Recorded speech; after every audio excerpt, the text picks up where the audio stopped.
اعوذ باللہ من الشیطان الرجیم بسم اللہ الرحمن الرحیم الیہ یرد علم الساعة وما تخرج من ثمرات من اکمامها وما تحمل من انثى ولا تضع الا بعلمه ویوم ینادیہم این شرکائی قالوا آذناک ما منا من شہید وضل عنہم ما كانوا يدعون من قبل وظنوا ما لهم من محیص صدق اللہ العظیم۔ اللہ ہی کے حوالے ہے قیامت کا علم کہ قیامت کب آئے گی۔ وما تخرج من ثمرات، اور جو بھی نکلتا ہے میووں میں سے ان کے غلافوں کے اندر سے، وما تحمل من انثى، اور جو بھی کوئی مادہ اٹھاتی ہے اپنے پیٹ میں حمل، ولا تضع، اور نہ ہی وہ اس کو جنتی ہے، الا بعلمہ، مگر وہ اللہ کے علم میں ہوتا ہے۔ اور اس کو صرف انسانوں پر نہ سمجھیے، تو تمام حیوانات کا معاملہ ہے۔ اسی لیے یہاں پر عورت کا نام نہیں لیا گیا، بلکہ یہ کہ جو بھی ہے، من انثیٰ، جو بھی ہے۔ وَيَوْمَ يُنَادِيهِمْ أَيْنَ شُرَكَائِي، اور جب اس دن کے پکارے گا انہیں کہ کہاں ہے میرے وہ شریک، قَالُوا آذَنَّاكَ مَا مِنَّا مِن شَهِيدٍ، تو وہ کہیں گے ہم نے تو آپ سے عرض کر دیا ہے، ہم میں سے کوئی بھی اس کا اقرار نہیں کرتا کہ ہمارا کوئی شریک ہے۔ یعنی یہ کہ اس وقت وہ بالکل ایسے بے بس ہو جائیں گے کہ وہ نہیں کہہ سکیں گے کہ ہم نے واقعتاً کسی کو سمجھا تھا کہ وہ ہمارا سہارا ہوگا۔ وَضَلَّ عَنْهُمْ مَا كَانُوا يَدْعُونَ مِن قَبْلُ، اور گم ہو جائیں گے ان سے، ان کے ہاتھوں کے طوطے اڑ جائیں گے جن کو وہ پکارا کرتے تھے اس سے پہلے۔ وَظَنُّوا مَا لَهُم مِّن مَّحِيصٍ، اور انہیں یقین آ جائے گا کہ اب کوئی خلاصی کی کوئی شکل نہیں ہے، یہاں سے نجات پانے کی کوئی صورت نہیں۔ لا يسأم الانسان من دعاء الخیر، انسان نہیں تھکتا ہے خیر مانگتے ہوئے، اگر اس کے پاس دولت ہے اور مانگے گا، اور نعمتیں ہیں اور مانگے گا۔ وَإِن مَسَّهُ الشَّرُّ، اور اگر کہیں اسے تکلیف پہنچ جائے، فَيَئُوسٌ قَنُوطٌ، تو بالکل مایوس ہو جاتا ہے اور نا امید ہو جاتا ہے۔ وَلَئِنْ أَذَقْنَاهُ رَحْمَةً مِنَّا مِن بَعْدِ ضَرَّاءَ مَسَّتْهُ، اور اگر ہم انہیں اپنی رحمت کا مزہ چکھا دے اس کے بعد کہ اسے کوئی تکلیف پہنچی تھی، لَيَقُولَنَّ هَٰذَا لِي، تو وہ کہے گا یہ تو میرا ہے ہی، یہ تو میری اپنی صلاحیت ہے، میں نے اپنے مسائل کو حل کر لیا، میں نے جتنی بھی مشکلات تھیں میں نے بڑے اپنے ناخن تدبیر سے تمام عقدے حل کر لیے۔ وَمَا أَظُنُّ السَّاعَةَ قَائِمَةً، یہ بالکل وہی الفاظ ہیں کہ جو سورہ کہف میں آئے ہیں کہ دو اشخاص کا مکالمہ ہوا تھا، میں نہیں سمجھتا کہ قیامت وغیرہ کوئی قائم ہونے والی شے ہے۔ وَلَئِن رُجِعْتُ، وہاں رُدِدْتُ ہے، یہاں رُجِعْتُ ہے، اور اگر مجھے لوٹا ہی دیا گیا، گویا کہ بالفرض، جیسا کہ تم کہتے ہو، اگر واقعتاً ہو ہی گیا، اول تو میرا گمان نہیں ہے، یہ ڈکوسلا تھا معلوم ہوتا ہے مجھے، اگر ہو ہی گیا، اِلَىٰ رَبِّي إِنَّ لِي عِندَهُ لَلْحُسْنَىٰ، تو میرے لیے تو پھر وہاں اور اچھائی ہوگی، اس لیے کہ جب یہاں مجھے نوازا ہے، اللہ نے سب کچھ دیا ہے، عزت دی ہے، پیسے دیے ہیں، دولت دی ہے، اولاد دی ہے، تو ظاہر بات ہے کہ میرے اندر کچھ ہے جو اسے پسند آیا ہے، تو یہ کہاں چلا جائے گا؟ میرے اندر جو خیر ہے، جو میرے اندر اللہ تعالیٰ کی محبوبیت کی کوئی چیز ہے، تو وہ وہاں بھی قائم رہے گی اور اللہ تعالیٰ وہاں بھی مجھے دے گا۔ فَلَنُنَبِّئَنَّ الَّذِينَ كَفَرُوا بِمَا عَمِلُوا، تو پھر ہم پوری طریقے سے جتلا دیں گے ان کافروں کو جو کچھ کے عمل انہوں نے کیے ہوں گے۔ وَلَنُذِيقَنَّهُم مِّنْ عَذَابٍ غَلِيظٍ، اور انہیں لازماً مزہ چکھائیں گے بہت ہی گاڑھے عذاب کا۔ وَإِذَا أَنْعَمْنَا عَلَى الْإِنسَانِ أَعْرَضَ وَنَأَىٰ بِجَانِبِهِ، اور جب ہم انسان پر نعمتوں کی بارش کر دیتے ہیں تو پھر وہ ذرا اپنا رخ پھیر لیتا ہے اور اپنی جانب ایک جانب کو مڑ جاتا ہے، پہلو موڑ لیتا ہے۔ وَإِذَا مَسَّهُ الشَّرُّ فَذُو دُعَاءٍ عَرِيضٍ، اور جب کوئی تکلیف اسے پہنچتی ہے تو بڑی لمبی چوڑی دعائیں کرنے لگتا ہے۔ قُلْ أَرَأَيْتُمْ إِنْ كَانَ مِنْ عِنْدِ اللَّهِ ثُمَّ كَفَرْتُمْ بِهِ، اے نبی سے کہیے کہ ذرا سوچو، تھوڑی دیر کے لیے فرض کر لو کہ یہ جو میں پیش کر رہا ہوں قرآن یہ اللہ ہی کی طرف سے ہو، امکان تو ہے نا، 1%، 2%، 3%، کسی درجے میں تو امکان ہے۔ ثُمَّ كَفَرْتُمْ بِهِ، اور پھر تم نے اس کا کفر کیا، من اضل ممن ہوا فی شقاق بعید، تو کون ہوگا زیادہ بھٹکا ہوا اس سے کہ جو اس طرح کی زندہ کے اندر جا پڑا ہے۔ یعنی سوچو ذرا، غور کرو، جیسے اس سے پہلے آیا ہے کہ میں تم سے کہتا ہوں ایک ایک کر کے، دو دو کر کے، اکیلے اکیلے، دو دو مل کر گفتگو کرو، سوچو سمجھو کہ کیا اس شخص کے اندر کوئی دیوانگی کے آثار ہیں، کوئی ان کے اندر کوئی کبھی ان کی زندگی کے اندر اس سے پہلے جو 40 برس ان کو تمہارے درمیان بسر کی ہے کبھی کوئی جھوٹ بولا ہے۔ اب یہ آخری مرتبہ پھر قرآن مجید کا ذکر آ رہا ہے، اور یہ سب سے اہم ہے ہمارے اس موجودہ دور کے لحاظ سے۔ سَنُرِيهِمْ آيَاتِنَا فِي الْآفَاقِ وَفِي أَنفُسِهِمْ حَتَّى يَتَبَيَّنَ لَهُمْ أَنَّهُ الْحَقُّ، ان قریب ہم انہیں دکھائیں گے اپنی آیات، آفاق میں بھی، یہ پوری کائنات جو ہے، آسمان اور زمین، آفاق، وفی انفسہم، ان کی اپنی جانوں کے اندر بھی، حتیٰ یتبین لہم انہ الحق، یہاں تک کہ یہ بات بالکل واضح ہو جائے گی ان کے لیے، مبرہن ہو جائے گی کہ یہ قرآن حق ہے۔ اس سے اشارہ ہو رہا ہے اس معلومات کے ایکسپلوژن کی طرف کہ جو آج ہو رہا ہے، اور یہ کوئی زیادہ پرانی بات نہیں ہے، یہ زیادہ یوں سمجھیے کہ یہ سائنس کی ڈیولپمنٹ 200 برس کا ہے معاملہ، اور اس میں بھی جو ایکسپلوژن ہوا ہے یہ تو ہاف سینچری سے زیادہ کا مسئلہ نہیں ہے، اسی کے اندر ہوا ہے۔ اور اصل میں آج کے دور میں قرآن مجید کے اعجاز کو ثابت کرنے کے لیے کہ یہ معجزہ ہے، سب سے اہم پہلو یہ ہے۔ تو میں نے جو تعارفی گفتگو کی تھی اس دورہ ترجمہ قرآن سے پہلے، تو میں نے عرض کیا تھا کہ قرآن مجید کے اعجاز کے پہلو بے شمار ہیں، کس کس پہلو سے قرآن معجزہ ہے ہم اس کا احصاء نہیں کر سکتے، لیکن موٹی بات یہ سمجھ لیجئے کہ جب قرآن نازل ہوا ہے تو اس کا معجزہ ہونا سب سے زیادہ اس اعتبار سے تھا کہ اپنی ادبیت، اپنی فصاحت، اپنی بلاغت کے اعتبار سے معجزہ تھا، اور اسی پہلو سے چیلنج کیا گیا۔ تمہارے ہاں شعراء ہیں، تمہارے ہاں خطباء ہیں، تمہارے ہاں ادب کا بڑا ذوق ہے، وہ اس جیسی ایک صورت بنا کر لے آؤ۔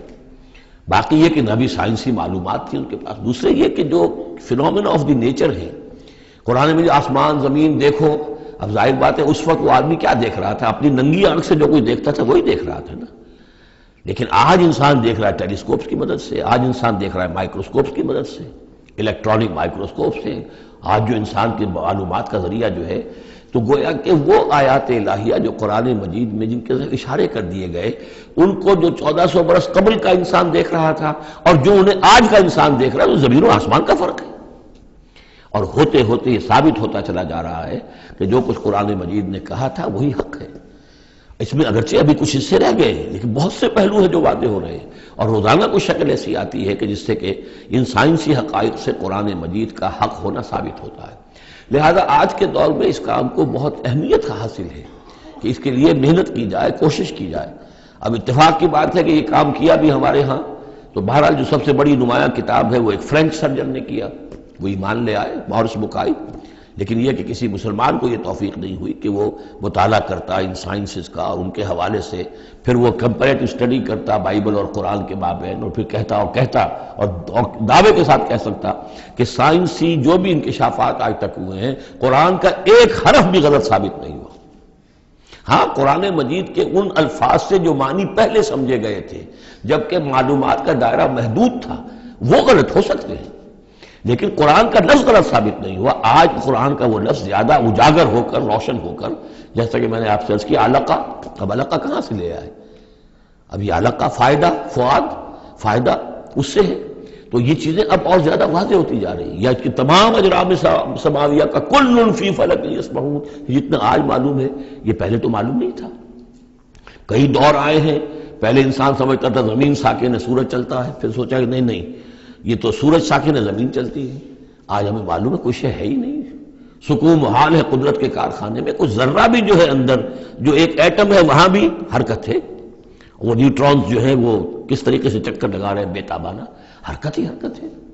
تو اس اعتبار سے قرآن مجید جدید سائنسی اکتشافات کے ذریعے سے جس طریقے سے اس کے حقائق مبرہن ہو رہے ہیں، اس پر زیادہ توجہ کی ضرورت۔ البتہ اس میں تکلف کرنا اور زبردستی کرنا نہیں، جہاں وہ بات ابھی واضح نہیں ہے اب صاف مان لو، جو بھی ہم سورہ آل عمران میں پڑھ آئے ہیں کہ یہ بات ابھی واضح نہیں ہے، لیکن ہمیں یقین ہے کل من عند ربنا، یہ سب اللہ کی طرف سے ہے۔ وقت آئے گا کہ ثابت ہو جائے گا کہ جو کچھ قرآن نے جو الفاظ استعمال کیے تھے، جو حقیقت منکشف ہوگی، وہ عین ان الفاظ میں صحیح فٹ ہو جائے گی، اگرچہ ابھی ہم اس کی وضاحت نہیں سمجھ سکتے۔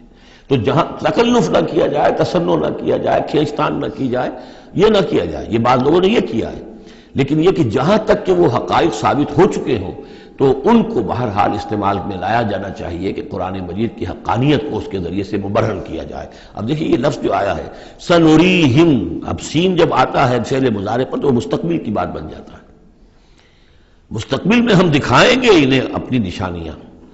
اب ظاہر بات ہے سائنس جو ہے وہ اسٹڈی کر رہی ہے، ایکسپلور کر رہی ہے، خلا کو ایکسپلور کر رہی ہے، اور سمندروں میں ایکسپلوریشن ہو رہی ہے، آرکٹک اور انٹارکٹک کی ایکسپلوریشن، کہاں تک انسان پہنچا ہے، کیسے آنکھوں میں ڈال کر لوگوں نے جو ہے وہ چیزیں جو ہے معلومات کا خزانہ جمع کیا ہے۔ سنریہم آیاتنا فی الآفاق وفی انفسہم حتی یتبین لہم انہ الحق، یہ بات اور مبرہن ہوتی جائے گی، مزید واضح ہوتی جائے گی، مزید اجاگر ہوتی جائے گی، قرآن حق ہے۔ اولم یکفی بربک انہ علی کل شیء شہید، کیا کافی نہیں ہے یہ بات تیرے رب کے لیے کہ وہ تو ہر چیز پر گواہ ہے، ہر کائنات کی ہر شے اس کی نگاہوں کے سامنے ہے۔ لیکن آج سے 1400 برس پہلے وہ انہی الفاظ میں اس نے بیان کیا تھا جسے اس وقت کا انسان سمجھ سکتا۔ وہ باتیں آج کے حوالے سے جو باتیں آ رہی ہیں وہ بیان کر دی جاتی ہیں، سمجھ میں کس کی آتی نہیں۔ الا انہم فی مریۃ من لقاء ربہم، آگاہ ہو جا یہ لوگ اپنے رب سے ملاقات کے بارے میں دھوکے میں پڑے ہوئے، شکوک و شبہات میں پڑے ہوئے۔ الا انہ بکل شیء محیط، آگاہ ہو جا وہ ہر چیز پر محیط ہے، ہر چیز کا احاطہ کیے ہوئے ہے۔ سورۃ الشورى، اور یہ سورت جو ہے اب ان 4 سورتوں میں یوں سمجھ لیے کہ کلائمیکس ہے، اس مضمون کا کلائمیکس نقطہ عروج یہاں آ رہا ہے، اور وہ ہے اجتماعی عملی توحید۔ انسان جو ہے ایک متمدن حیوان ہے، یہ مانتے ہیں سب لوگ، تمدن مل جل کر رہتا ہے، اسے اجتماعی نظام وجود میں آتا ہے۔ اجتماعی نظام کے مختلف پہلو ہم نے شمار کیے ہیں، ایک معاشرتی نظام ہے، اس سے بھی پہلے عائلی نظام ہے، خاندانی نظام ہے، پھر معاشرتی نظام ہے، پھر اقتصادی یا معاشی نظام ہے، پھر سیاسی نظام ہے۔ یہ تمام جو نظام ہیں یہ جب تک کہ اللہ کی حاکمیت کے تابع نہیں ہوتے تو گویا کہ اجتماعی سطح پر تو توحید نہیں ہے، وہ تو شرک ہے۔ پھر افراد جو ہیں اکیلے اس میں ہو سکتے ہیں موحد ہوں، اور وہ کس شکل میں ہوں گے؟ جبکہ وہ تن من دھن اس باطل اور مشرکانہ نظام کا قضا کما کر کے اور وہاں توحید کا نظام قائم کرنے کے لیے لگے ہوئے ہوں اور انہوں نے اس کے اندر لگا دیے ہوں، تب تو وہ ہے موحد، ورنہ تو وہ مشرک ہے۔ اگر مشرکانہ نظام کو انہوں نے دل سے تسلیم کر لیا، اسی مشرکانہ نظام میں وہ اپنی دوڑ دھوپ کر رہے ہیں پاؤں پھیلانے کے لیے، جائیداد بنانے کے لیے، اپنے کوئی پروفیشن میں شائن کرنے کے لیے، کسی اور معاملے میں ساری بھاگ دوڑ اس کے لیے ہو رہی ہے، اس کا مطلب یہ کہ انہوں نے اس نظام کو ذہناً قبول کر لیا۔ تو جنہوں نے اس طاغوت کو قبول کر لیا انہوں نے اللہ کا انکار کیا، چاہے وہ نمازیں پڑھتے ہوں بلکہ تہجد بھی پڑھتے ہوں۔ تو اقامت دین کی اصطلاح اس صورت میں آ رہی ہے، اور اقامت دین کے موضوع پر یہ قرآن مجید کا ذروۂ سنام ہے۔ بسم اللہ الرحمن الرحیم، حامیم عین سین قاف۔ یہ ویسے تو 2 صورتوں میں سے ایک ہے جس میں 5 حروف آئے ہیں، ایک ہم پڑھ چکے ہیں کاف ہا یا عین صاد، لیکن یہ اس اعتبار سے منفرد ہے کہ حامیم علیحدہ اور عین سین قاف علیحدہ، تو 2 آیتیں اس سورہ مبارکہ کی یہ منفرد ہے کہ جو حروف مقطعات پر مشتمل ہے۔ مجھے اس سورہ مبارکہ سے بھی جو ایک خصوصی مناسبت ہے وہ میں عرض کر ہی دوں کہ سب سے زیادہ تو سورہ حدید، لیکن مکی قرآن میں سورہ حدید کا جو متوازن اور اس کا جو بدل ہے وہ سورہ شورى ہے۔ جو مقام سورہ حدید کو حاصل ہے مدنی قرآن میں، وہی مقام سورہ شورى کو حاصل ہے مکی قرآن میں، اور یہ بھی دیکھ لیجئے کہ تقریباً یہ دگنی ہے اس سے۔ اس کی آیات ہیں 29، اس کی آیات ہیں 53، اور چونکہ مکی قرآن جو ہے وہ دگنا ہے مدنی قرآن سے اپنے حجم کے اعتبار سے۔ کذالک یوحی الیک والی الذین من قبلک اللہ العزیز الحکیم۔ کذالک، اسی طرح وحی کرتا ہے اللہ اے نبی آپ کی طرف، اور ان لوگوں کی طرف بھی کرتا رہا ہے جو آپ سے پہلے تھے، وہ اللہ جو العزیز ہے الحکیم ہے۔ اب یہ کذالک کس چیز کی طرف اشارہ ہو رہا ہے؟ ایک تو یہ کہ جو بھی لوگ تھے اس وقت ان کے سامنے تھا کہ جس طریقے سے حضور کہتے تھے مجھ پر وحی آئی ہے، اور ایک اس سورہ مبارک کے آخر میں بھی آ جائے گا وحی کی قسمیں، جن کا کہ میں نے اس تعارف قرآن والے لیکچر میں ذکر کیا تھا، تو وہاں آگے جا کر آ جائے گا کہ وحی کس کس طور سے آتی ہے، انسانوں پر آتی رہی ہے۔ تو کذالک کی تشریح اس صورت میں وہاں ملے گی۔ لہو ما فی السماوات و ما فی الارض، اسی کا ہے جو کچھ کہ ہے آسمانوں میں اور جو کچھ کہ ہے زمین میں، وہو العلی العظیم، اور وہ بہت بلند و بالا ہے اور بہت عظمت والا ہے۔ تکاد السماوات یتفطرن من فوقہن، آسمان قریب ہے کہ اوپر سے پھٹ پڑے، یعنی اوپر ان کے اتنا بوجھ ہے، اتنا وزن ہے، اتنے فرشتے ہیں۔ ایک حدیث میں آتا ہے کہ بالشت بھر جگہ بھی خالی نہیں ہے جہاں کوئی نہ کوئی فرشتہ اللہ کا یا سر بسجود نہ ہو یا کھڑا نہ ہو قیام میں اللہ تعالیٰ کے لیے، تو یہ کیفیت ہے وہاں پہ۔ وما یعلم جنود ربک الا ہو، جو تیرے رب کے جو لشکر ہیں انہیں کوئی جانتا ہی نہیں سوائے خود اس کے، تو وہ پھٹ پڑنے کے تیار ہیں۔ بل ملائکۃ یسبحون بحمد ربہم، یہ سورہ مومن میں یہ بات آ چکی ہے کہ فرشتے جو ہیں وہ اہل زمین میں سے جو اہل ایمان ہیں ان کے لیے استغفار کرتے رہتے ہیں۔ والملائکۃ یسبحون بحمد ربہم، وہ اپنے رب کی تسبیح کے ساتھ حمد بھی کرتے ہیں، ویستغفرون لمن فی الارض، اور زمین والوں کے لیے جو زمین میں ہے اہل ایمان ان کے لیے استغفار کرتے رہتے ہیں۔ الا ان اللہ هو الغفور الرحیم، آگاہ ہو جاؤ یقینا اللہ ہی غفور ہے، اللہ ہی رحیم ہے۔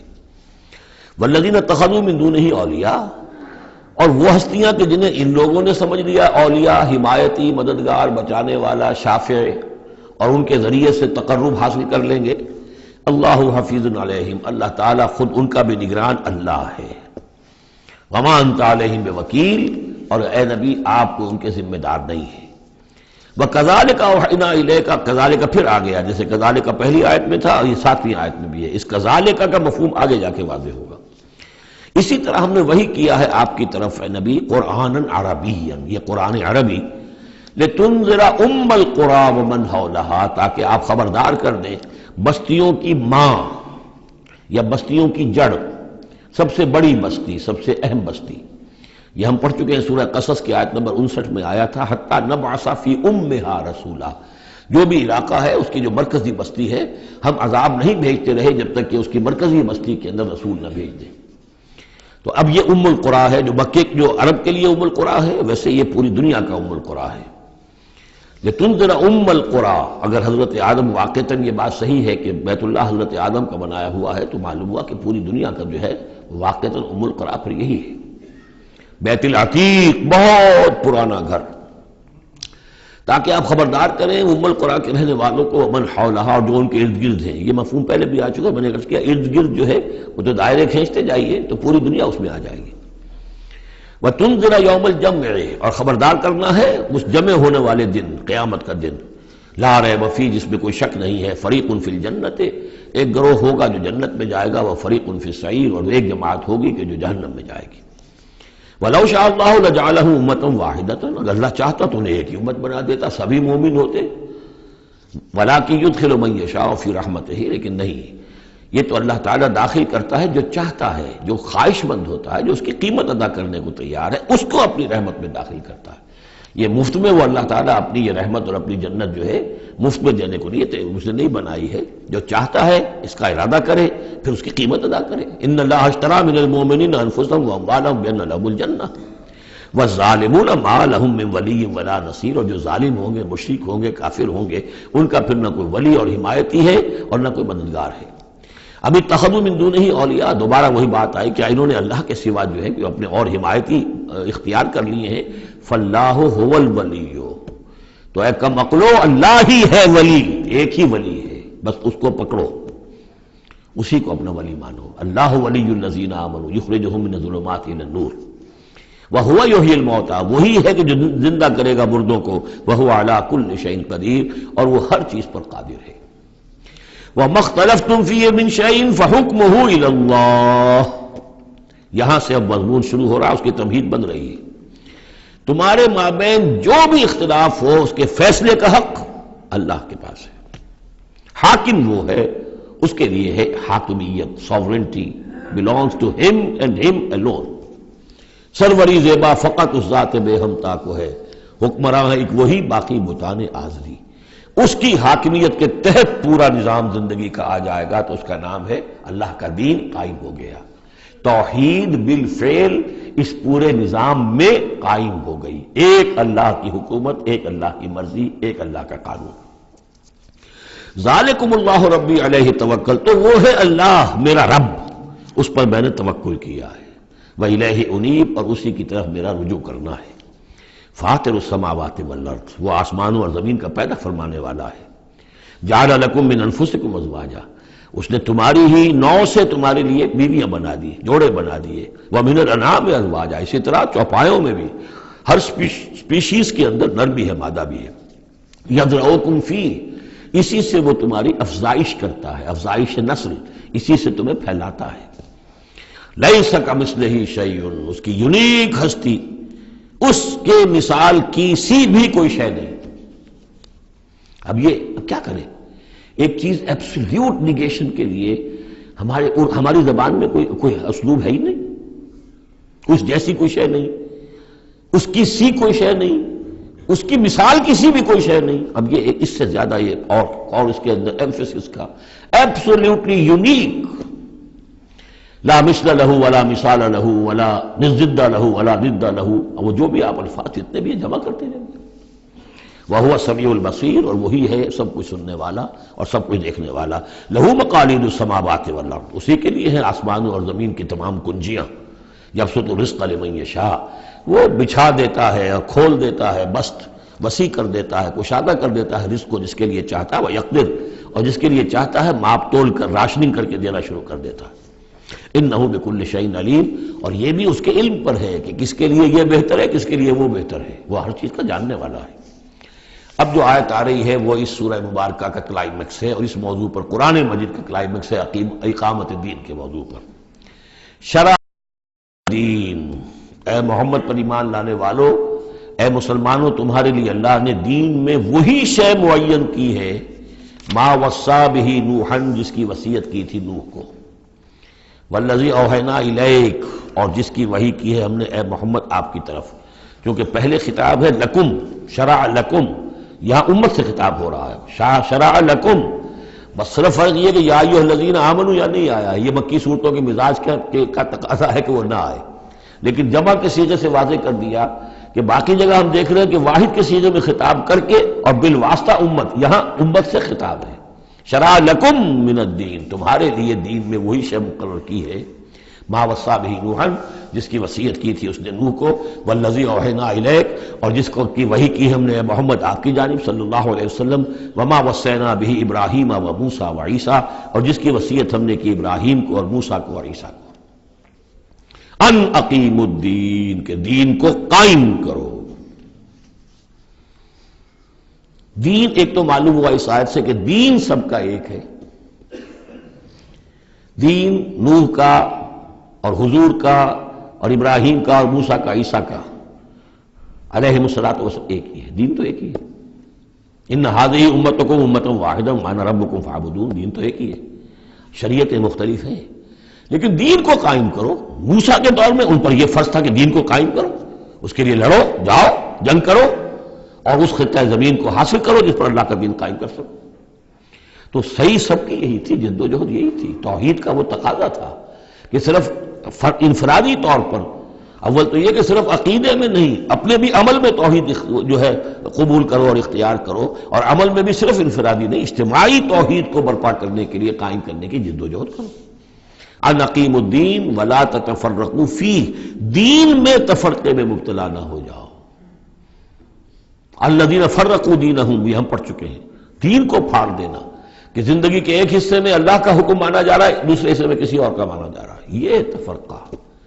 یا دوسرا تفرقہ کہ آپ اختلاف کر سکتے ہیں کہ رفع یدین زیادہ ثابت ہے، میں کرتا ہوں. کسی کی رائے ہے کہ نہیں، امام ابو حنیفہ کا موقف جو ہے وہ زیادہ صحیح ہے، وہ نہیں کرتا، کوئی حرج نہیں. لیکن دین میں دین ایک ہے، دلیل ہوگی اللہ اور اس کے رسول کی. دین میں فرق نہیں ہے. وہ تو چاہے حنفی ہیں، مالکی ہیں، شافعی ہیں، حنبلی ہیں، سلفی ہیں، دین تو سب کا ایک ہے، اسلام. اسی طرح شریعت موسوی اور بھی کسی اور کی ہوگی، شریعت محمدی، دین سب کا ایک. اس میں تفرقہ نہیں ہونا چاہیے. دین کو قائم کرنے کی جد و جہد کرو. ولا تتفرقوا فی، دین میں تفرقہ نہ ہو. یہ ہے وہ اقامت دین کی فرضیت. اس میں چونکہ عام طور پر ترجمہ جو ہے شاید آپ کے پاس بھی ہو تو قائم رکھو دین کو کر دیا گیا ہے، وہ بھی صحیح ہے. دو ہی سچویشن ممکن ہے، یا تو دین قائم ہے تو اسے قائم رکھو، صحیح ہے. خیمہ اگر کھڑا ہے تو کھڑا رکھا جائے گا کہ آندھی آ رہی ہے تو آپ اس کی رسیوں کو پکڑ رہے ہیں، اس کے بانسوں کو پکڑ کر کھڑے ہو رہے ہیں تاکہ خیمہ گر نہ جائے. اس کو قائم رکھو. خیمہ گر گیا تو کھڑا کرو. اب اثر نو سے آپ ریکٹ کریں گے. تو یہ دونوں ترجمے بالکل صحیح ہیں. قائم کرو، قائم رکھو. قائم ہے تو قائم کرو، قائم نہیں ہے تو رکھو، اور قائم نہیں ہے تو قائم کرو. ان اقیموا الدین ولا تتفرقوا فیہ کبر علی المشرکین ما تدعوہم الیہ. بہت بھاری ہے یہ مشرکین پر بات جس کی طرف اے نبی آپ ان کو بلا رہے ہیں. انہوں نے تو زندگی تقسیم کی ہوئی ہے. جو خدا کا ہے وہ خدا کو دو، اور جو قیصر کا ہے وہ قیصر کو دو. حکومت کا ہے وہ حکومت کو دو، اور جو مولوی کا حق ہے وہ مولوی کو دو. اب یہ تقسیم ہے جس پر دنیا چل رہی ہے، اور اس پر اگر فرض کیجئے علماء بھی راضی ہو گئے ٹھیک ہے ہمیں تو جو کچھ ہے وہ مل ہی رہا ہے نا، تو وہ تو پھر گویا کہ اس دین کی تنفی ہو گئی۔ جس نے اس تقسیم کے اوپر اپنے دل کو مطمئن کر لیا، جس نے ریکنسائل کر لیا ذہناً اپنے آپ کو اس تقسیم کے ساتھ، اس کا پھر اللہ سے کوئی تعلق نہیں، چاہے مشرکوں کو کتنا ناگوار ہو، مشرک تو پسند نہیں کرے گا اس کو۔ اللہ یجتبی الیہ من یشاء، اللہ جس کو چاہتا ہے اپنی طرف کھینچ لیتا ہے، ویہدی الیہ من ینیب، اور جو خود رجوع کرتا ہے اس سے وعدہ ہے اس کا کہ ہدایت دے گا۔ یہ اللہ کی شان ہے، اللہ کسی کو راہ چلتے کو بلا لیتا ہے۔ اس کو صوفیہ کہتے ہیں سالک مجذوب اور مجذوب سالک۔ کچھ لوگ ایسے ہوتے ہیں کہ جو بڑی محنت کرتے ہیں، مشقت کرتے ہیں، سلوک طے کر رہے ہیں، روحانی منزلیں طے کر رہے ہیں، پھر کہیں جا کر وہ ایسی جگہ پر پہنچے کہ وہ کہہ سکتے ہیں کہ ہاں آپ کسی مقام پر آ گئے ہیں، اللہ کا کوئی قرب حاصل ہو گیا۔ ایک وہ ہوتے ہیں جنہیں اللہ پہلے کھینچ کے اپنے قریب کر لیتا ہے پہلے، اور پھر وہ سلوک طے کرتے ہیں۔ تو کچھ لوگ اس قسم کے ہوتے ہیں۔ صدیقین جو ہیں وہ سالک مجذوب ہیں، شہداء جو ہیں وہ مجذوب سالک ہیں، کھینچ لیا حضرت عمر کو اللہ تعالیٰ نے۔ ان کے اپنے مزاج کی وہ کیفیت تھی نہیں، ان کو تو بالکل مزاج ہی اور تھا، ان کی دلچسپی ہی اور تھی، وہ تو کھینچ لیا۔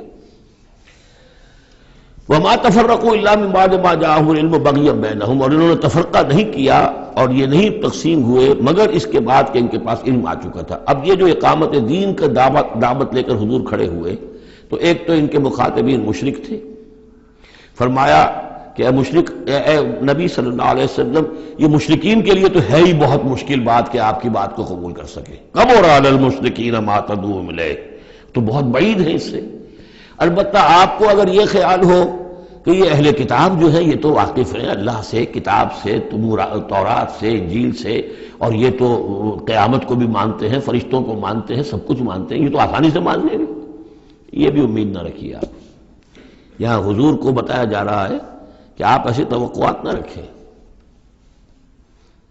اس لیے کہ ان لوگوں نے تفرقہ ڈالا ہے جبکہ ان کے پاس حق آ چکا تھا۔ کس لیے؟ وَمَا تَفَرَّقُوا إِلَّا مِن بَعْدِ مَا جَاءَهُمُ الْعِلْمُ بَغْيًا بَيْنَهُمْ، یہ آپس میں زندم زدہ ہے، آپس میں کون اوپر اور کون نیچے کی بحث میں یہ پڑے ہوئے ہیں، تو یہ آپ کو کیسے اوپر مان لیں گے؟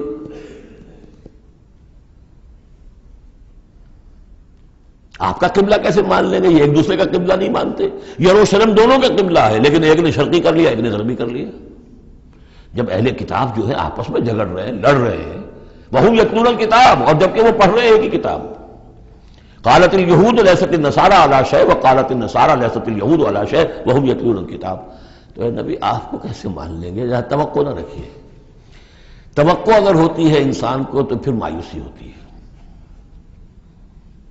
Be prepared for the worst, پھر جو اللہ کی طرف سے آ گیا اس کے اوپر شکر ادا کیجیے، امید نہ رکھیے۔ امید زیادہ رکھیں گے تو جلدی مایوس ہو جائیں گے، تھک جائیں گے۔ کبر علی المشرکین، اب یہ دیکھیے اقامت دین کی جد و جہد اتنی مشکل شے ہے کہ حضور سے کہا جا رہا ہے کہ آپ جلدی کامیابی کی توقع نہ رکھیں۔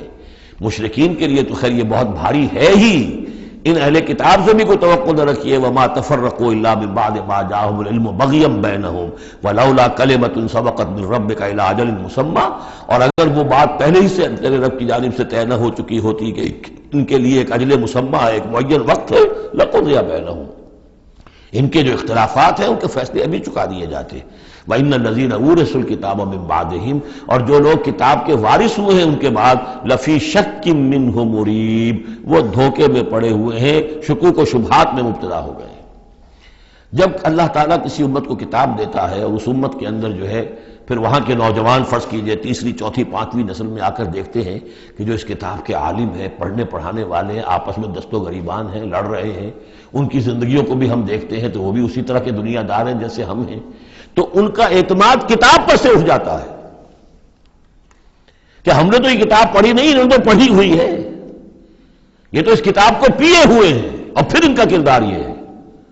تو کیا ہے اس کتاب میں؟ پھر ذرا نوٹ کیجئے اس کو، وَإِنَّ الَّذِينَ أُورِثُوا الْكِتَابَ مِن بَعْدِهِمْ لَفِي شَكٍّ مِّنْهُ مُرِيبٍ، ان کے اندر شکوک و شبہات، ریب پیدا ہو جاتے۔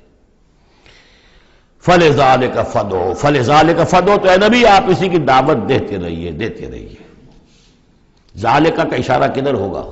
ان اقیم الدین، اقامت دین کی دعوت دیتے رہیے، دیتے رہیے۔ وَاسْتَقِمْ كَمَا أُمِرْتَ، آپ کو اقامت دین کا حکم دیا گیا ہے، دین کو غالب کرنے کی جد و جہد کے لیے آپ کو بھیجا گیا ہے، آپ اسی پر جمے رہیے. Never settle for anything less. یہ تو چاہیں گے کمپرومائز کرنا، وَدُّوا لَوْ تُدْهِنُوا فَيُدْهِنُونَ، یہ کافر تو چاہیں گے کہ آپ ذرا نرم پڑے تو وہ بھی نرم پڑ جائیں، لیکن آپ نہیں، آپ کھڑے رہے. الحق من ربکم، سورہ کہف میں ہم پڑھ چکے ہیں، الحق من ربکم فمن شاء فلیؤمن ومن شاء فلیکفر. یہ حق ہے تمہارے رب کی طرف سے، جو چاہے پورے پر ایمان لائے، جو چاہے چھوڑ دے، دفع ہو جائے. اللہ کو تمہاری ضرورت نہیں ہے، تمہیں اللہ کی ضرورت ہے. فَلِذَٰلِكَ فَادْعُ وَاسْتَقِمْ كَمَا أُمِرْتَ وَلَا تَتَّبِعْ أَهْوَاءَهُمْ، ان کی خواہشات کی پیروی نہ کیجیے. یہی بات ہے جو پھر آگے سورہ بقرہ میں آئی. آگے اس لیے کہہ رہا ہوں کہ نازل تو بعد میں ہوگی نا، ابھی 5-6 سال کے بعد نازل ہوگی سورہ بقرہ. لن ترضى عنك اليهود ولا النصارى حتى تتبع ملتهم. اے نبی، یہودی اور نصرانی آپ سے راضی نہیں ہوں گے جب تک کہ آپ ان کی پیروی نہ کریں. وہ تو کہیں گے ہمارے پیچھے چلو، ہماری گدیاں ہیں، ہماری خانقاہیں چلی آ رہی ہیں، ہمارے مدرسے ہیں، ہمارے یہاں پہ یہ جو ہے مسندیں ہیں ہمارے پیچھے چلو، ہم تمہارے پیچھے کیوں چلیں. بڑی اہم ہے یہ 3 آیتیں، بڑی اہم ہے، بڑی اہم ہے. شرع لکم من الدین سے شروع ہو کر اور یہ 15ویں آیت، فَلِذَٰلِكَ فَادْعُ وَاسْتَقِمْ كَمَا أُمِرْتَ وَلَا تَتَّبِعْ أَهْوَاءَهُمْ وَقُلْ آمَنْتُ بِمَا أَنزَلَ اللَّهُ مِنْ كِتَابٍ، اور کہہ دیجئے کہ میرا ایمان تو ہے اس کتاب پر جو اللہ نے نازل کی ہے. یہ گویا کہ خلاصہ آ گیا یہ سورہ حامیم سجدہ کا، وہ کتاب 6 دفعہ جو کتاب کا ذکر اس میں آیا ہے. اس کی دعوت ہے تو اس کتاب کے ذریعے سے، استقامت ہے تو اس کتاب کو پڑھنے سے استقامت ہوگی. اتل ما اوحی الیک من کتاب ربک واقم الصلاۃ ان الصلاۃ تنہی عن الفحشاء والمنکر وامرت لأعدل بینکم، اور کہہ دیجئے مجھے حکم ہوا ہے تمہارے مابین عدل قائم کروں. تم مجھے کوئی واعظ نہ سمجھو، واعظ گو، واعظ قصہ گو، واعظ کہنے کے لیے آئے، اچھی باتیں کہیں، لوگ بھی گردن جھکا کے سن لیتے ہیں. یہ بھی واعظ کہہ کے چلے جائیں گے، کچھ خدمت کر دیں گے ان کی، کچھ پیسے ان کو ہم دے دیں گے، اللہ خیر صلی اللہ. ایک محفل ہم نے منعقد کر لی، ثواب ہو گیا. باقی نہ وہ کہتے ہیں کہ حرام خوری چھوڑو، نہ ہم نے چھوڑنی ہے. کام وہی کرنا ہم نے جو ہم کر رہے ہیں. ہاں مجلس ہم نے کر لی، عید میلاد منا لی ہم نے، اتنا بڑا جلوس کر لیا، اتنے بڑے بڑے علماء آ گئے اس کے اندر، اور بڑا عمدہ ہمارا شو ہو گیا، ٹھیک ہے. تو میں وہ نہیں ہوں. حضور نے فرمایا مجھے حکم ہوا ہے عدل قائم کروں. جیسے کہ حضرت ابو بکر نے کہا تھا، لوگوں جب بیعت خلافت ہوئی ہے تم میں سے ہر کمزور میرے نزدیک قوی ہوگا جب تک کہ اسے اس کا حق دلوا نہ دوں، اور ہر قوی ضعیف ہوگا جب تک کہ اسے حق وصول نہ کروں. عدل کو قائم کرنے کے لیے مجھے بھیجا ہے. وَأُمِرْتُ لِأَعْدِلَ بَيْنَكُمْ اللَّهُ رَبُّنَا وَرَبُّكُمْ. ویسے اللہ ہمارا بھی رب ہے، تمہارا بھی رب ہے. لنا اعمالنا ولکم اعمالکم، ہمارے لیے ہمارے اعمال ہے، تمہارے لیے تمہارے اعمال ہے. لا حجت بیننا، آپس میں حجت بازی کرنے کا کوئی فائدہ نہیں. اللہ یجمع بیننا، اللہ ہمیں جمع کر دے گا، یا تو اس دنیا میں جمع کر دے گا. یہ ان لوگوں سے بات کہی جا رہی ہے جو کچھ نسبتاً قریب ہوتے ہیں، تو کہہ رہے نہیں اس طرح نہ کرو، اس طرح کر لو، مقصد تو تمہارا ٹھیک ہے، طریقہ کار یہ نہیں، یوں کرو. کہیے بھائی دیکھیے ہمارے سامنے جو طریقہ کار ہے ہم اس پر کام کر رہے ہیں، ہمیں وہی صحیح معلوم ہو رہا ہے. آپ کو کوئی اور اچھا لگتا ہے آپ اس پر کام کیجیے، اس میں حجت بازی کیا ضرورت ہے. آپ بھی مخلص ہیں، ہم بھی مخلص ہیں، مقصد ہمارا ایک ہے، آج نہیں تو کل جمع ہو جائیں گے. یا آپ پر واضح ہو جائے گا کہ ہمارا طریقہ کار غلط تھا، یا ہم پر واضح ہو جائے گا کہ ہم نے جسے صحیح سمجھا تھا وہ غلط تھا، جڑ جائیں گے. جب تک آپ سمجھ رہے ہیں کہ آپ کا طریقہ کار صحیح ہے، ہم سمجھتے ہیں کہ ہمارا طریقہ کار صحیح ہے، آپ اس پر عمل کیجیے، ہم اس پر عمل کریں گے. اللہ ربنا وربکم لنا اعمالنا ولکم اعمالکم لا حجت بیننا وبینکم اللہ یجمع بیننا. اللہ ہمیں جمع کر دے گا، آج نہیں تو کل، کل نہیں تو پرسوں. جیسے مینا سے چلتے ہیں قافلے، لاکھوں قافلے ہوتے ہیں جو چلتے ہیں، اور وہ 8 9 10 سڑکیں ہیں. سڑکیں کیا ہیں؟ وہ سب کے سب فٹ بال کے گراؤنڈز ہیں، چل رہے ہیں قافلے، لیکن سب سڑکیں جو ہیں وہ کنورج کر رہی ہیں عرفات پر. جیسے جیسے قافلے بڑھ رہے ہیں وہ سڑکوں کے مابین فاصلے کم ہو رہے ہیں. تو اگر تو ہماری منزل واقعی اقامت دین ہے تو چاہے ہم اس سڑک سے آ رہے ہیں چاہے اس سڑک سے آ رہے ہیں، آگے پہنچ جائیں گے. اللہ یجمع بیننا، میدان عرفات میں تو ہم جمع ہو جائیں گے نا. اور بالفرض اگر دنیا میں ہم جمع نہ ہوئے، الیہ المصیر، ایک دن تو آنا ہے نا قیامت کا، جب اللہ کی طرف اللہ کی عدالت میں کھڑے ہوں گے وہاں تو ایک جگہ ہوں گے کہ نہیں؟ وہاں دودھ کا دودھ پانی کا پانی علیحدہ ہو جائے گا۔ والذین یحاجون فی اللہ من بعد ما استجیب لہ حجتہم داحضۃ عند ربہم، اور وہ لوگ جو اللہ کے بارے میں حجت بازی ہی میں لگے رہے اس کے بعد بھی کہ بہت سے لوگوں نے اس کی دعوت پر لبیک کہہ دی ہے، یعنی السابقون الاولون میدان میں آ گئے ہیں، اور اب تو انتظار ہے کہ والذین اتبعوہم بإحسان، اب لوگ آئیں، جوق در جوق آئیں، فوج در فوج آئیں، لیکن جو لوگ اب بھی کھڑے ہوئے حجت بازی کر رہے ہیں، حجتہم داحضۃ عند ربہم، ان کی حجت بازی ان کے رب کے نزدیک بالکل پسپا ہے، پادر ہوا ہے، اس کی کوئی حیثیت ہی نہیں۔ وعلیہم غضب، اور ان پر اللہ کا غضب ہے، ولہم عذاب شدید، اور ان کے لیے سخت عذاب ہے۔ اللہ الذی انزل الکتاب بالحق والمیزان، یہ کتاب اور میزان ایک آیت میں جمع یا یہاں ہے یا سورہ حدید میں ہے؟ سورہ حدید کی آیت نمبر 25، لقد ارسلنا رسلنا بالبینات وانزلنا معهم الکتاب والمیزان لیقوم الناس بالقسط، یا یہاں ہے اللہ ہی ہے جس نے اتاری ہے کتاب بھی حق کے ساتھ اور میزان۔ میزان وہ نظام ہے دین حق کا، کتاب نے حق مقرر کر دیا ہے، میزان تول کر دیتی ہے۔ پھر اللہ نے دین کو مقرر کر دیا، لیکن دین کا نظام جب تک نہیں ہوگا تو دین کے مطابق فیصلے کیسے ہوں گے؟ اللہ نے تمہیں کتاب بھی دی ہے، نظام دیا ہے، میزان دی ہے۔ وما یدریک لعل الساعۃ قریب، کیا پتا کہ قیامت قریب آئی کھڑی ہو، اور الساعۃ سے مراد میری قیامت تو میری موت ہے۔ تم اگر اس میزان کو نصب کرنے کے لیے تن من دھن نہیں لگا رہے ہو تو کیا پتا مہلت عمل کل ختم ہو جائے، کیا پتا ہم میں سے کسی کو کل صبح کا سورج دیکھنا نصیب نہ ہو، کیا پتا۔ تاخیر و تعویق میں وقت ضائع کرنا سب سے بڑی حماقت ہے۔ یستعجل بها الذین لا یؤمنون بها، اس قیامت کے لیے جلدی مچا رہے ہیں وہ لوگ کہ جو اس پر ایمان نہیں رکھتے۔ والذین آمنوا مشفقون منها، جو ایمان رکھتے ہیں وہ تو اس سے ڈرتے ہیں، لرزاں و ترساں رہتے ہیں۔ جو سورہ نور میں ہم نے پڑھا، یخافون یوما تتقلب فیہ القلوب والابصار، وہ لوگ تو اس مقام میں بلند پر پہنچنے کے باوجود لرزاں و ترساں رہتے ہیں اس دن کے خیال سے جس دن اپنے پروردگار کے حضور کھڑے ہونا ہوگا۔ والذین آمنوا مشفقون منها ویعلمون ان الحق، وہ جانتے ہیں کہ وہ حق ہے، آ کر رہے گی۔ الا ان الذین یمارون فی الساعۃ لفی ضلال بعید، آگاہ ہو جاؤ جو لوگ قیامت کے بارے میں جھگڑتے ہیں اور اس میں شک و شبہ کرتے ہیں وہ بڑی دور کی گمراہی میں پڑ چکے ہیں۔ اللہ لطیف بعبادہ یرزق من یشاء، اللہ بہت باریک بین ہے اپنے بندوں کے لیے، اور وہ رزق دیتا ہے جس کو چاہتا ہے۔ یعنی اقامت دین کی جد و جہد میں یہ فکر نہ تمہیں ہو کہ کیا کھائیں گے کیا پیئیں گے۔ میں آپ کو حضرت مسیح کا وہ قول بھی سنا چکا ہوں جو متی کی انجیل میں ہے، کیوں فکر کرتے ہو کیا کھاؤ گے پیو گے؟ کیا جنگل کی چڑیاں جو ہیں جو نہ ہل چلاتی ہیں، نہ بوتی ہیں، نہ کاٹتی ہیں، لیکن صبح کو اپنے گھونسلوں سے نکلتی ہیں اور شام کو آسودہ ہو کر واپس آتی ہیں، تو وہ رب جو ان کو کھلاتا پلاتا ہے وہ تمہیں نہیں کھلائے گا؟ کیوں تشویش کرتے ہو کہ کیا پہنیں گے؟ جنگل کی سوسن کو نہیں دیکھتے کہ جیسا خوبصورت لباس اللہ نے اسے دیا ہے؟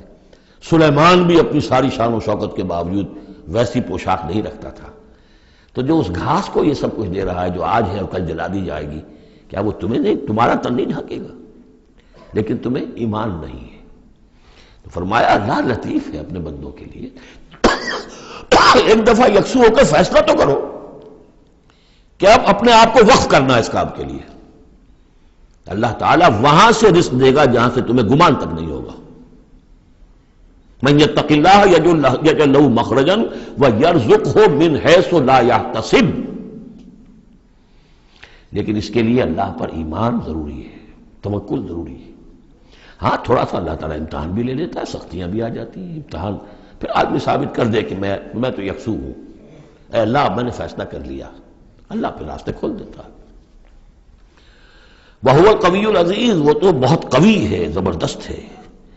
اب یہ جو مضمون آگے آ رہا ہے یہ وہ ہے جس کی کلائمیکس ہم پڑھ چکے ہیں سورہ بنی اسرائیل میں، من کان یرید العاجلۃ عجلنا لہ فیہا ما نشاء لمن نرید۔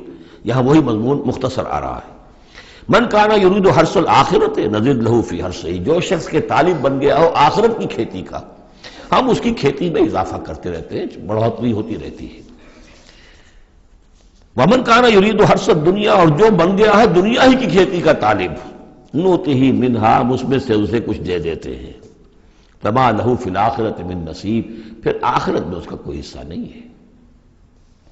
ام لہم شرکاء شرعوا لہم من الدین ما لم یأذن بہ اللہ، یہ شرک کے معاملے میں یہ مضمون بہت اہم ہے۔ ایک تو بار بار آیا ہے کہ نہ اللہ نے کوئی سند اتاری، نہ سلطان اتاری، نہ کسی کتاب میں اس کے لیے کوئی دلیل اتاری، کہیں کچھ ہے ہی نہیں۔ لیکن یہ بات جو ہے یہ منفرد ہے یہ سورہ مبارکہ اس بات میں، کیا ان کے کوئی ایسے شرکاء بھی ہیں کہ جنہوں نے انہیں کوئی دین دیا ہو، کوئی قانون دیا ہو، کوئی نظام دیا ہو؟ لات عزا منات ہبل، کوئی انہوں نے تمہیں کتاب دی ہے، کوئی شریعت دی ہے، کوئی نظام دیا؟ ام لہم شرکاء شرعوا لہم من الدین ما لم یأذن بہ اللہ، جس کے کہ اللہ نے اذن نہ دیا ہو، حکم نہ دیا ہو۔ اگر تو واقعی کوئی الہ ہے، کوئی واقعی ہے، تو اسے دینا چاہیے۔ یہ نظام ہے تمہارے لیے، نظام کے بغیر کیسے الہ ہو گیا؟ ام لہم شرکاء، کیا ان کے کوئی ایسے شرکاء ہیں شرعوا لہم من الدین کہ انہوں نے دین میں کوئی شے ان کے لیے ایسی طے کر دی ہو کہ ما لم یأذن بہ اللہ، جس کے لیے حکم نہیں دیا اللہ نے۔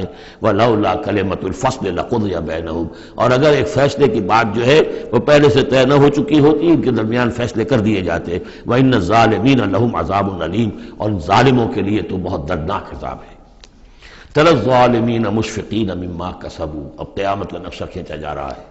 تم دیکھو گے ان ظالموں کو، مشرکوں کو، کافروں کو کہ ڈر رہے ہوں گے، کانپ رہے ہوں گے اپنے کرتوتوں کے تصور سے۔ مما کسبوا، اور اسے تو پتا ہوگا، بل الانسان علی نفسہ بصیرہ، انسان کو تو معلوم ہے، اپنی کیفیت تو معلوم ہے اسے، تو لرزاں و ترساں ہوں گے۔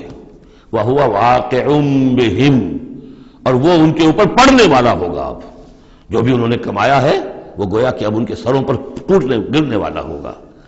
والذین آمنوا وعملوا الصالحات، اور اس کے برعکس وہ لوگ جو ایمان لائے تھے، جنہوں نے ایمان کے تقاضے پورے کیے، عمل صالح کا حق ادا کیا، فی روضات الجنات، وہ جنتوں کے باغات میں ہوں گے۔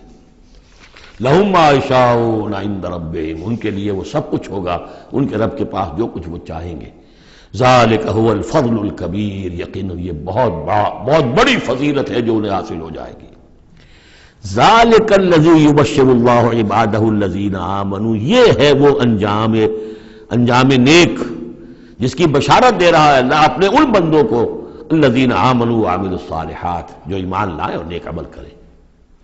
قل لا اسألکم علیہ من اجرا قل لا اسألکم علیہ اجرا الا المودۃ فی القربى، کہہ دیجئے کہ میں تم سے کوئی اجرت نہیں مانگتا، کوئی اجر نہیں مانگتا، کوئی مزدوری نہیں مانگتا، کوئی انعام میں نے کبھی نہیں مانگا، الا المودۃ فی القربى، سوائے قرابت داری کے لحاظ کے۔ اس آیت کو اہل تشیع نے توڑ مروڑ کر بنا دیا ہے کہ یہاں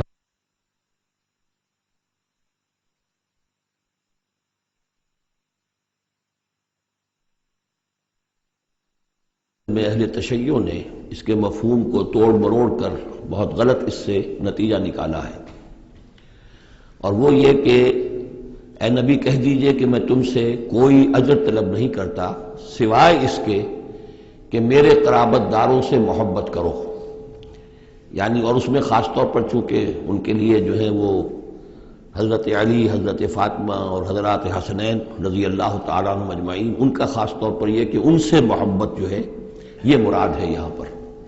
حالانکہ اس کا مفہوم بالکل جدا ہے کہ میں تم سے کوئی اجر تو نہیں مانگتا، لیکن یہ کہ میں تم سے یہ ضرور چاہتا ہوں کہ قرابت کا لحاظ تو کرو، میں آخر تمہارے کنبے کا آدمی ہوں، قبیلے کا آدمی ہوں، تم جو کچھ میرے ساتھ کر رہے ہو، جو عرب کی ایک تہذیب ہے، اس کا ایک کلچر ہے، قرابت کا جو لحاظ ہوتا ہے وہ تو کرو۔ تمہارا جو طرز عمل ہے اس میں تو گویا کہ تم نے ان ساری ہی جو بھی ہماری روایات میں سے جو اچھی چیزیں تھیں، میری زدم زدہ میں، میرے شقاق میں آ کر تم نے سبھی کو نظر انداز کر دیا ہے۔ بس یہ ہے اس کا مفہوم۔ قل لا اسألکم علیہ اجرا الا المودۃ فی القربى ومن یقترف حسنۃ نزد لہ فیہا حسنا، اور جو کوئی بھی کوئی بھلائی کمائے گا تو ہم اس کے لیے اس میں اور بھلائی میں اضافہ کرتے رہیں گے۔ ان اللہ غفور شکور، یقیناً اللہ تعالیٰ غفور ہے اور شکور ہے۔ ام یقولون افترى علی اللہ کذبا، کیا ان کا یہ خیال ہے کہ یہ قرآن محمد نے خود گھڑ کر صلی اللہ علیہ وسلم اللہ تعالیٰ کی طرف منسوب کر دیا ہے؟ فَإِن يَشَإِ اللَّهُ يَخْتِمْ عَلَىٰ قَلْبِكَ۔ اب یہاں پہ خطاب حضور سے کرتے ہوئے اللہ تعالیٰ فرما رہے ہیں کہ اے محمد اگر ہم چاہیں، اگر اللہ چاہے تو آپ کے قلب کے اوپر مہر کر دے، یعنی پھر یہ کہ یہ جو آپ کے پاس وحی آ رہی ہے وہ وحی نہیں آ سکے گی، یعنی وحی کا آنا جو ہے اس میں آپ کے اختیار کو سرے سے یہ دخل بھی نہیں ہے۔ کجا یہ کہ آپ اس کو بنائیں، گھڑیں اور اس کو خود تصنیف کریں، یہ تو بالکل خالصتاً آپ کے لیے وہبی شے ہے۔ اگر ہم چاہیں، اللہ چاہے تو یہ کہ اسی طرح جیسے کہ سورہ بنی اسرائیل میں آ چکا ہے کہ ہم چاہیں تو لَنَذْهَبَنَّ بِالَّذِي أَوْحَيْنَا إِلَيْكَ، پھر ہم لے جائیں، سلب کر کے لے جائیں آپ سے اس وحی کو، اور قرآن مجید آپ کے سینے میں سے ہم سلب کر لیں، اختیار مطلق ہمارا ہے۔ ان کو بتایا جا رہا ہے کہ اس میں محمد الرسول اللہ صلی اللہ علیہ وسلم کا شخصی طور پر کوئی دخل نہیں۔ وَيَمْحُ اللَّهُ الْبَاطِلَ وَيُحِقُّ الْحَقَّ بِكَلِمَاتِهِ، اور اللہ تعالیٰ باطل کو تو محو کر دیتا ہے، مٹا دیتا ہے، اور حق کا حق ہونا اپنی باتوں سے، اپنی کلمات سے ثابت فرما دیتا ہے۔ بس اس میں وقت لگتا ہے، لیکن یہ کہ بالآخر احقاق حق اور ابطال باطل، یہ الفاظ آئے تھے سورہ انفال میں، اس لیے کہ اس کے بعد جو ہے غزوہ بدر میں وہ احقاق حق اور ابطال باطل کا جو ہے مرحلہ گویا کہ وہ مبرہن ہو گیا، واضح ہو گیا، اور الفرقان، فرق کر دیا اس نے حق و باطل کے مابین۔ انہ علیم بذات الصدور، یقیناً وہ واقف ہے اس سے بھی کہ جو سینوں کے اندر پوشیدہ ہے۔ وَهُوَ الَّذِي يَقْبَلُ التَّوْبَةَ عَنْ عِبَادِهِ، اور وہی ہے کہ جو اپنے بندوں سے توبہ کو قبول فرماتا ہے۔ وَيَعْفُو عَنِ السَّيِّئَاتِ، اور ان کی بہت سی برائیوں سے عفو درگزر سے بھی کام لیتا ہے بہت سی برائیوں کے بارے میں۔ وَيَعْلَمُ مَا تَفْعَلُونَ، اور جو کچھ تم کرتے ہو وہ اس کے علم میں ہے۔ وَيَسْتَجِيبُ الَّذِينَ آمَنُوا وَعَمِلُوا الصَّالِحَاتِ وَيَزِيدُهُم مِّن فَضْلِهِ، اور جو لوگ ایمان لائے ہو اور ایمان ان کے ساتھ نیک عمل کر رہے ہو، ان کی وہ دعائیں سنتا ہے، قبول فرماتا ہے، اور انہیں اپنے فضل سے اور دیتا ہے، مزید ان کے اندر، ان کے ایمان اور اعمال کے اندر ترقی فرماتا ہے۔ والکافرون لہم عذاب شدید، اور جہاں تک کافروں کا تعلق ہے ان کے لیے تو پھر بہت سخت سزا ہے۔ وَلَوْ بَسَطَ اللَّهُ الرِّزْقَ لِعِبَادِهِ لَبَغَوْا فِي الْأَرْضِ، اگر اللہ تعالیٰ نے اپنے بندوں کے لیے زمین میں رزق کو کھول دیا ہوتا، خزانے جو ہے بہت کشادہ کر دیتا، ہر ایک کو بالکل با فراغت ہر وقت بسہولت رزق مل رہا ہوتا، تو پھر تو یہ زمین میں اور زیادہ سرکشی کرتے۔ ابھی ان کا حال یہ ہے کہ محنت کرنی پڑتی ہے، مشقت کرنی پڑتی ہے، تب ان کو 2 وقت کی روٹی ملتی ہے، تب تو ان کی سرکشی کا یہ عالم ہے۔ وَلَوْ بَسَطَ اللَّهُ الرِّزْقَ لِعِبَادِهِ لَبَغَوْا فِي الْأَرْضِ وَلَٰكِن يُنَزِّلُ بِقَدَرٍ مَّا يَشَاءُ، لیکن اللہ تعالیٰ نازل کرتا ہے اندازے کے مطابق جو چاہتا ہے۔ انہ بعبادہ خبیر بصیر، یقیناً وہ اپنے بندوں کے حالات سے باخبر بھی ہے اور دیکھ بھی رہا ہے۔ وَهُوَ الَّذِي يُنَزِّلُ الْغَيْثَ، اور وہی ہے کہ جو بارش برساتا ہے، من بعد ما قنطوا، جبکہ وہ مایوس ہو چکے ہوتے ہیں، یعنی موسم گزر رہا ہے اور بارش نہیں ہوئی ہے تو دلوں کے اوپر جو ہے مایوسی کے سائے گہرے ہوتے جا رہے ہیں، لیکن اچانک پھر اللہ تعالیٰ بارش برسا دیتا ہے۔ وَهُوَ الَّذِي يُنَزِّلُ الْغَيْثَ مِن بَعْدِ مَا قَنَطُوا وَيَنشُرُ رَحْمَتَهُ، اور بارش کے برسنے سے پھر اس کی رحمت جو ہے وہ پھیل جاتی ہے، عام ہو جاتی ہے، اس کا بستر بچھ جاتا ہے۔ وَهُوَ الْوَلِيُّ الْحَمِيدُ، اور یقیناً وہی ہے کہ جو پشت پناہ ہے، مددگار ہے، حامی ہے، اور اپنی ذات میں ستودہ صفات ہے، اسے کسی حمد کی حاجت نہیں ہے۔ وَمِنْ آیَاتِهِ خَلْقُ السَّمَاوَاتِ وَالْأَرْضِ، اور اس کی نشانیوں میں سے ہے آسمان اور زمین کی تخلیق۔ وَمَا بَثَّ فِيهِمَا مِن دَابَّةٍ، اور یہ کہ ان دونوں میں جو اس نے جاندار پھیلا دیے ہیں۔ ظاہر بات ہے کہ آسمانوں میں فرشتے ہیں، زمین میں آپ کو معلوم ہے حیوانات ہیں، حشرات الارض ہیں، طرح طرح کے جاندار ہیں، اور پھر انسان ہیں۔ وَهُوَ عَلَىٰ جَمْعِهِمْ إِذَا يَشَاءُ قَدِيرٌ، اور وہ جب بھی چاہے گا ان کو جمع کرنے پر قادر ہے، چاہے وہ پھیل گئے ہیں، پوری زمین میں پھیل گئے ہیں، آسمانوں میں پھیلے ہوئے ہیں، لیکن جب اللہ چاہے گا انہیں جمع کر لے گا۔ وَمَا أَصَابَكُم مِّن مُّصِيبَةٍ فَبِمَا كَسَبَتْ أَيْدِيكُمْ، اور تم پر جو کوئی بھی مصیبت آتی ہے تو در حقیقت وہ تمہارے اپنے ہاتھوں کے کرتوتوں کی وجہ سے۔ وَيَعْفُو عَن كَثِيرٍ، اور بہت سے تمہاری جو خطائیں ہیں ان سے تو اللہ تعالیٰ عفو کرتا رہتا ہے، معاف کرتا رہتا ہے، تمام غلطیوں پر نہیں پکڑتا، البتہ کچھ غلطیوں کے اوپر اس کا خمیازہ کچھ تھوڑا بہت تمہیں اس دنیا میں بھی دکھا دیتا ہے۔ وَمَا أَنتُم بِمُعْجِزِينَ فِي الْأَرْضِ، اور تم اللہ تعالیٰ کو نہ تو زمین کے اندر ہرا سکتے ہو، شکست دے سکتے ہو، اور گویا کہ یہاں پر مخفف معنی ولا فی السماء، جس طرح کہ اس سے پہلے آ بھی چکا ایک مقام پر، نہ آسمان میں، یعنی یہ کہ اللہ تعالیٰ کی مشیت کو کوئی شخص جو ہے اس کو شکست نہیں دے سکتا، اس کی اپنی تدبیر ہے، وہ فعال لما یرید ہے، جو ارادہ کر لیتا ہے کر گزرتا ہے۔ وما لکم من دون اللہ من ولی ولا نصیر، اور نہیں ہے تمہارے لیے اللہ کے سوا کوئی ولی اور نہ مددگار۔ ومن آیاتہ الجوار فی البحر کالأعلام، اور اس کی نشانیوں میں سے وہ جہاز بھی ہیں جو چلتے ہیں دریاؤں میں اور سمندر میں، اور ایسے ہیں جیسے پہاڑ ایسے جہاز، بڑے بڑے جہاز. ان یشاء یسکن الریح، اگر اللہ چاہے تو وہ ہوا کو کھڑا کر دے، ہوا کو ساکن کر دے. اس لیے کہ ظاہر بات ہے یہ بادبانی جہاز ہوتے تھے جو چلتے تھے اور ہوا ہی انہیں لے کر چلتی تھی. ان یشاء یسکن الریح، اگر اللہ چاہے تو وہ ہوا جو ہے ساکن ہو جائے. فیظللن رواکد علی ظہرہ، تو پھر وہ کھڑے کے کھڑے رہ جائیں گے سمندر کی پیٹھ پر، یعنی سمندر کے جو ہے پانی کی سطح پر وہ کھڑے رہ جائیں گے. ان فی ذلک لآیات لکل صبار شکور، یقیناً اس میں نشانیاں ہیں ان سب لوگوں کے لیے جو صبر کرنے والے ہوں اور جو شکر کرنے والے ہوں. اور یوبقہن بما کسبوا، یا پھر اللہ تعالیٰ ان کو غرق کر دے، تباہ کر دے ان جہازوں کو ان کے گناہوں کی پاداش میں. وَيَعْفُو عَنْ كَثِيرٍ، لیکن اللہ تعالیٰ بہت سی گناہوں سے اور بہت سی خطاؤں اور تقصیرات سے تو درگزر فرماتا رہتا ہے. وَيَعْلَمَ الَّذِينَ يُجَادِلُونَ فِي آيَاتِنَا مَا لَهُم مِّن مَّحِيصٍ، اور تاکہ انسان جان لے کہ جو ہماری آیات میں جو جھگڑا کر رہے ہیں، کٹ حجتیاں کر رہے ہیں، کہ ان کے لیے بھاگنے کی کوئی جگہ نہیں ہے. یہ مضامین جو آئے ہیں سورہ مبارکہ میں وہ جو عام مکی صورتوں کے مضامین ہیں، وہی رد و قضا، وہی ان کے ساتھ گفتگو مشرکین کے ساتھ، کفار کے ساتھ. لیکن اب اس صورت کا اقامت دین، جو اس کا جو اصل جو ایکسس ہے، اس کا جو عمود ہے، اس کے اعتبار سے دوسرا نہایت اہم مقام اب آ رہا ہے. 8 آیات ہیں.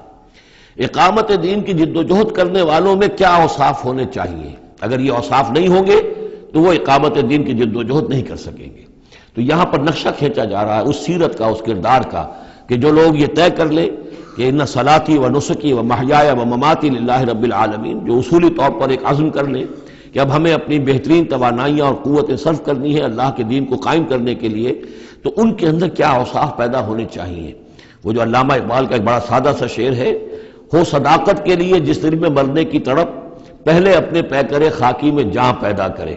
تو یہ اوصاف اپنے اندر پیدا کرو تاکہ تم اقامت دین کی جد و جہد کے لیے واقعتاً موضوع ہو سکو.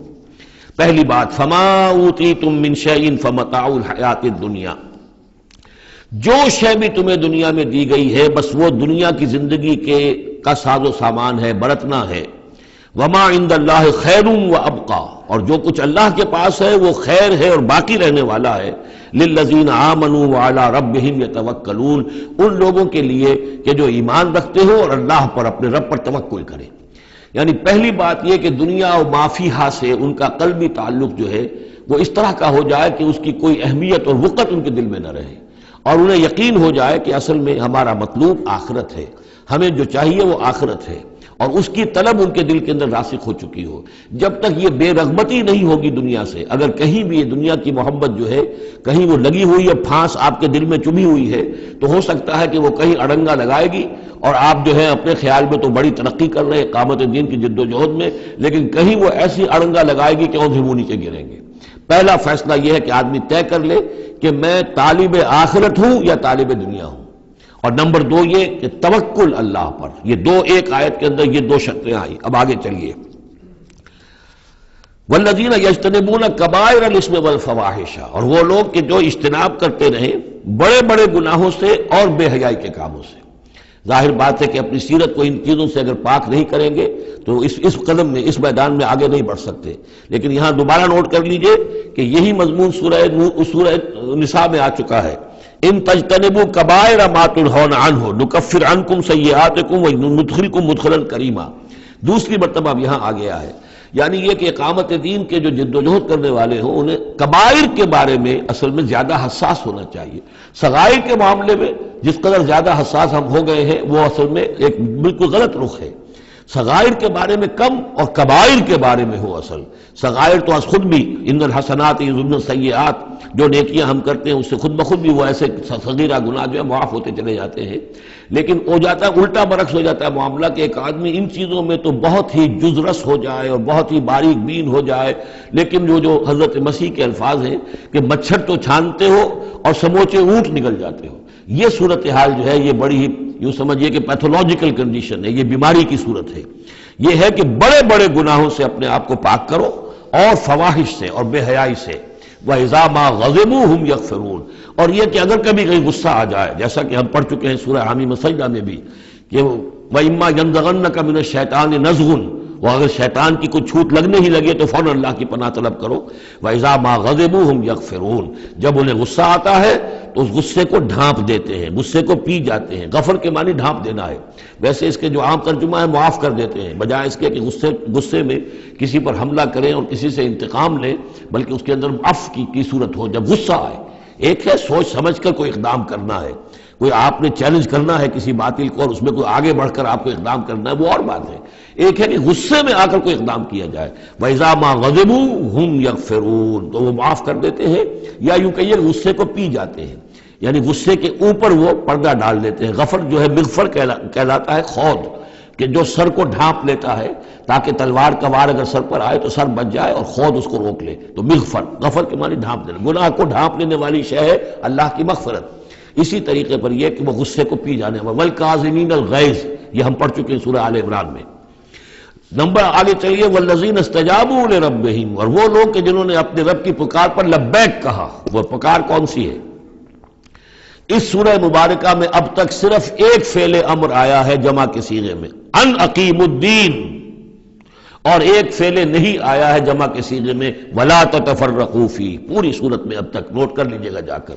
تو یہ پکار اللہ کی کون سی ہے؟ اقیم الدین ولا تتفرقوا فی.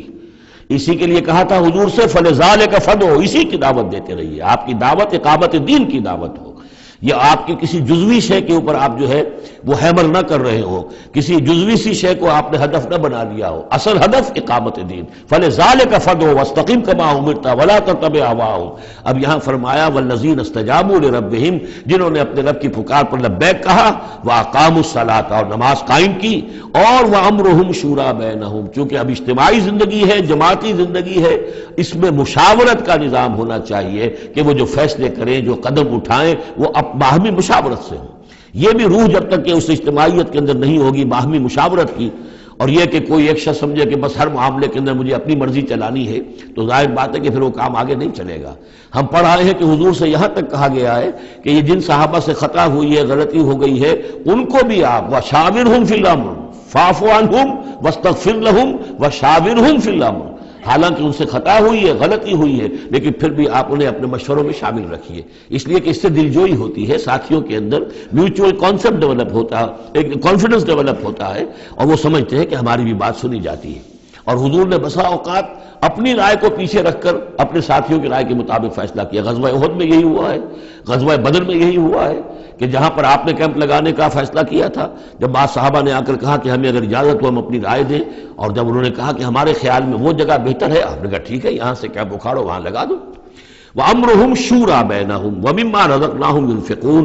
ایک اور شے جو لازم ہے اقامت دین کی جد و جہد میں، جہاں وقت لگے گا، جہاں آپ کی توانائی صرف ہوگی، اس میں پیسہ بھی لازم درکار ہے. وہ دعوت دین کا کام ہو، اقامت دین کی جد و جہد ہو. وَمِمَّا رَزَقْنَاهُمْ يُنْفِقُونَ یہ انفاق کا مضمون آ گیا، اور جو کچھ کہ ہم نے انہیں دیا ہے اس میں سے وہ انفاق کرتے ہیں. وَالَّذِينَ إِذَا أَصَابَهُمُ الْبَغْيُ هُمْ يَنْتَصِرُونَ. یہ وہ چیز ہے جس کے لیے میں نے نوٹ کرایا تھا کہ ایک ہے دعوت دین کا مرحلہ. اس دعوت کے مرحلے میں تو صورت وہ بتائی گئی کہ ادفع باللتی ہی احسن. اگر کوئی تمہیں گالی دے تم دعا دو، کوئی تمہیں پتھر مارے تم پھول پیش کرو. لیکن اقامت دین کی جد و جہد اس کے اندر آگے چل کر معاملہ آتا ہے. جیسے قتال کا مرحلہ آ گیا تو وہاں تو فرمایا قاتلوا فی سبیل اللہ الذین یقاتلونکم اخرجوہم من حیث اخرجوکم، نکالو انہیں وہاں سے جہاں سے انہوں نے تمہیں نکالا ہے. یہاں آ کر معاملہ کیا ہے؟ والذین اذا اصابہم البغی ہم ینتصرون. اور وہ لوگ کہ جن پر اگر کوئی زیادتی کی جاتی ہے تو وہ بدلہ لیتے ہیں. یعنی یہاں پر اب اس کو اصل میں جد و جہد جو ہے حضور صلی اللہ علیہ وسلم کی، اس کے بھی اگر آپ دو مراحل سمجھیں گے تو ایک جو مکی دور میں وہ تھا، وہ دعوت کا مرحلہ تھا، ابھی اس میں اقدام کوئی نہیں کیا گیا. لیکن جب اقامت دین کے لیے اقدام شروع ہو جائے گا، آگے بڑھ کر باطل کو چیلنج کریں گے، تو اب وہ بات نہیں چل سکتی کہ معاف کر دیا کریں. وہاں تو بلکہ یہ ہے کہ جو غزوہ بدر میں جو اسیر ہوئے تھے ان کو بھی اگر فدیہ لے کر چھوڑ دیا گیا تو اللہ تعالیٰ کی طرف سے اس پر بھی اظہار ناپسندیدگی ہو گیا. بلکہ حضرت عمر کی رائے کی جو ہے گویا کہ تائید کی وہی نے کہ ان کو تو سب کو قتل کیا جانا چاہیے تھا، اور وہ ہمارے اندر جو ان کے رشتہ دار ہیں قریبی وہ اپنے ہاتھ سے قتل کرتے، اس لیے کہ یہ فدیہ دے کر چلے جائیں گے. ظاہر بات ہے کہ اگلے سال وہی لوگ اکثر و بیشتر آ گئے کہ نہیں آ گئے، وہ چڑھائی کر کے آ گئے احد کے اندر. تو تو اس لیے وہاں پر آ کر جب اقامت دین کا مرحلہ جو ہے اقدام کے مرحلے میں وہ جد و جہد آتی ہے تو اس میں ہے والذین اذا اصابہم البغی ہم ینتصرون. یہ گویا کہ ان دونوں مراحل کا آپس کا فرق اور تفاوت ہے. اس پر مزید گفتگو انشاءاللہ اگلے سیشن میں ہوگی. بارک اللہ لی ولکم فی القرآن العظیم ونفعنی وإیاکم بالآیات والذکر الحکیم.